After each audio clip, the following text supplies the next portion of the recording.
पृथ्वीनारायण शाहको असली रणनीति, नेपाल एकीकरणको गोप्य योजना। कल्पना गर्नुहोस्, 18औं शताब्दीको नेपाल, टुक्रा टुक्रामा विभाजित साना राज्यहरू, कतै 22 कतै 24 राज्य, कतै दरबारभित्र षड्यन्त्र, कतै युद्धको तयारी, र दक्षिणतिर तेजीले फैलन्दै गएको एउटा शक्तिशाली शक्ति, ब्रिटिस इस्ट इन्डिया कम्पनी। यही समयमा उदाउँछन् गोर्खाका एक युवा राजा, नाम पृथ्वीनारायण शाह। तर के उनी केवल युद्ध जित्ने राजा थिए, वा उनी एक दूरदर्शी रणनीतिकार थिए जसले नेपाललाई भविष्यको खतराबाट बचाउने योजना बनाएका थिए? आज हामी जान्नेछौँ पृथ्वीनारायण शाहको असली रणनीति। 1. तत्कालीन नेपालको अवस्था। 18औं शताब्दीको मध्यकालमा नेपाल एक राष्ट्र थिएन, यो साना साना राज्यहरूको समूह थियो। 22 राज्य 22, 24 राज्य 24। काठमाडौँ उपत्यका पनि 3 राज्यमा विभाजित थियो, कान्तिपुर, पाटन र भक्तपुर। यी राज्यहरूबीच एकता थिएन, ईर्ष्या थियो, सत्ता सङ्घर्ष थियो।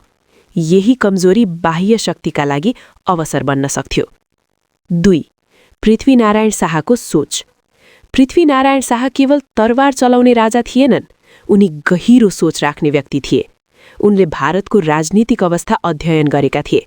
उनी बुझेका थिए ब्रिटिस कम्पनी व्यापारको नाममा भारत छिरेको थियो, तर बिस्तारै सम्पूर्ण राज्य कब्जा गरिरहेको थियो। त्यसैले उनले एउटा प्रसिद्ध वाक्य भने, नेपाल 2 ढुङ्गा बीचको तरुल हो। उत्तरमा चीन, दक्षिणमा ब्रिटिस शक्ति। यदि सावधानी अपनाइएन भने नेपाल सजिलै च्यापिन सक्थ्यो। 3. नेपाल एकीकरणको योजना। उनको लक्ष्य केवल गोर्खा विस्तार गर्नु थिएन, उनको लक्ष्य थियो एक सशक्त, एकीकृत नेपाल निर्माण गर्नु। रणनीति 3 तहमा आधारित थियो। 1. सैनिक शक्ति। गोर्खाली सेना अनुशासित थियो, सैनिकहरू कठोर तालिम पाएका थिए। पहाडी भूगोलको उपयोग गर्ने रणनीति अपनाइएको थियो। 2. आर्थिक नाकाबन्दी। काठमाडौँ उपत्यका सिधै आक्रमण गर्न कठिन थियो, त्यसैले उनले पहिले उपत्यकाको आपूर्ति मार्ग काटे। नुवाकोट कब्जा गरियो, व्यापार मार्ग नियन्त्रणमा लिइयो। यो युद्धभन्दा बढी आर्थिक रणनीति थियो। 3. कूटनीति। कतिपय राज्यसँग मैत्री, कतिपयसँग अस्थायी सन्धि, कतिपयलाई अलग अलग पार्ने नीति। डिभाइड एन्ड कन्ट्रोल, तर नेपाली शैलीमा। 4. नुवाकोट रणनीतिक मोड। नुवाकोट केवल एउटा किल्ला थिएन, यो व्यापारिक मार्गको केन्द्र थियो। तिब्बत र भारत जोड्ने मार्ग यहीँबाट जान्थ्यो। नुवाकोट कब्जा गर्नु भनेको आर्थिक नाडी समात्नु थियो। पहिलो प्रयास असफल भयो, तर दोस्रो प्रयासमा विजय प्राप्त भयो। यहीँबाट उनको आत्मविश्वास बढ्यो। 5. काठमाडौँ उपत्यकाको नियन्त्रण। कान्तिपुर, पाटन, भक्तपुर 3 शक्तिशाली मल्ल राज्य। सीधा युद्ध कठिन थियो, त्यसैले उनले दशैँको अवसरमा आक्रमण गरे। इन्द्रजात्राको समयमा कान्तिपुर कब्जा गरियो। यो केवल सैनिक विजय थिएन, यो समय चयनको रणनीति थियो। 6. विदेशी प्रभावको खतरा। पृथ्वीनारायण शाहलाई थाहा थियो यदि काठमाडौँ उपत्यका विदेशी शक्तिको हातमा गयो भने नेपाल स्वतन्त्र रहन सक्दैन। त्यसैले उनले विदेशी व्यापारमा नियन्त्रण लगाए।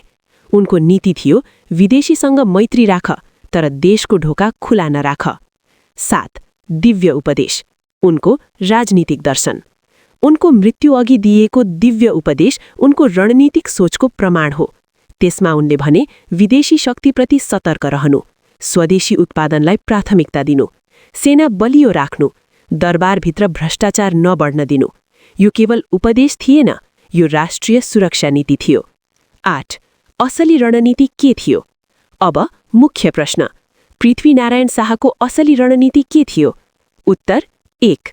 नेपाललाई एकीकृत गरेर बाह्य आक्रमणबाट सुरक्षित बनाउने। 2. आर्थिक रूपमा आत्मनिर्भर बनाउने। 3. विदेशी हस्तक्षेप न्यूनतम राख्ने। 4. सेना सशक्त राख्ने। 5. भू-राजनीतिक सन्तुलन कायम राख्ने। उनी भविष्य देखिरहेका थिए। उनले केवल आफ्नो समय होइन, आगामी शताब्दीको सोच बनाएका थिए। 9. उनको रणनीतिक सफलताको परिणाम। उनको अभियानपछि नेपाल एकीकृत राष्ट्र बन्यो। ब्रिटिशहरूले भारत कब्जा गरे, तर नेपाल कहिल्यै औपनिवेशिक बनेन। यसको आधार पृथ्वीनारायण शाहले बनाएका थिए। 10. आलोचना पनि छन्। इतिहास सधैँ एकपक्षीय हुँदैन। उनको युद्धमा धेरै जनधनको क्षति भयो। कतिपयले उनलाई विस्तारवादी भने। तर यदि त्यो एकीकरण नभएको भए सायद नेपाल आजको रूपमा अस्तित्वमै नहुन सक्थ्यो। 11. दीर्घकालीन प्रभाव। उनको रणनीतिले 3 ठूला प्रभाव पार्यो। 1. राष्ट्रिय एकता, 2. भू-राजनीतिक सन्तुलन, 3. सांस्कृतिक संरक्षण। आजको नेपालको अस्तित्व त्यसै आधारमा उभिएको छ। अन्तिम विश्लेषण।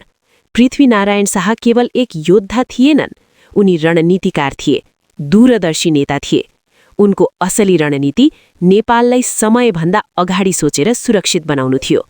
यदि तपाईलाई यस्ता गहिरा, तथ्यमा आधारित र विस्तृत ऐतिहासिक कथाहरू मनपर्छ भने हिस्ट्रीको दुनियाँलाई अहिले नै सब्स्क्राइब गर्नुहोस्। भिडियोलाई लाइक र शेयर गर्नुहोस्। कमेन्टमा लेख्नुहोस् अर्को कुन ऐतिहासिक व्यक्तित्वको पूरा सत्य तपाईँ सुन्न चाहनुहुन्छ।